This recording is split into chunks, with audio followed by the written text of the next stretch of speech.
လာမယ့်2020ပြည့်နှစ်အထွေထွေရွေးကောက်ပွဲမှာမြို့သားဒီမိုကရေစီအဖွဲ့ချုပ်ပါတီအောင်နိုင်ရေးအတွက်ပါတီဝန်းရံသူတွေကအောက်တိုဘာ21ရက်နေ့မနက်ပိုင်းက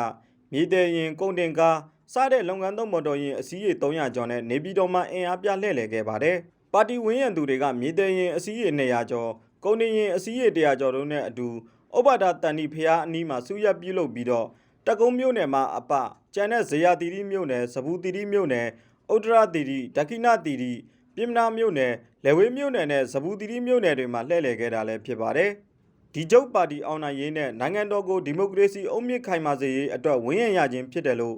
ဇေယျတီတီမြို့နယ်ကဦးတုံးဝင်းကပြောပါတယ်။ကျွန်တော်တိုင်းပြည်မှာအာဏာရှင်အောက်ကနေပြီးတော့ကျွန်တော်တို့ကရုံးထွက်နိုင်ဖို့ဒီတစ်ချိန်ပေါ့ကွာကျွန်တော်တို့အရေးကြီးဆုံးအချိန်ပေါ့တိုင်းပြည်ရဲ့အရေးကြီးဆုံးအချိန်မှာကျွန်တော်တို့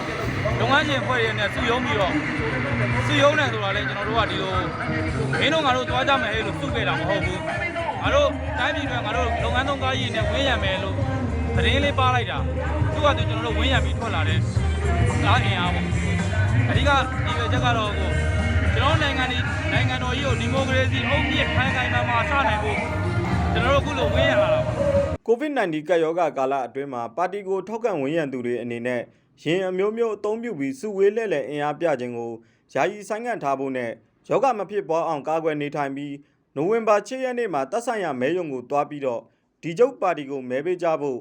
ပါတီရဲ့ဗဟိုအောင်နိုင်ရေးကော်မတီကထုတ်ပြန်ထားပါတယ်။ဒီကနေ့စီတန်းလှည့်လည်မှုမှာတော့ COVID-19 စီကံထုတ်ထားချက်တွေနဲ့အညီ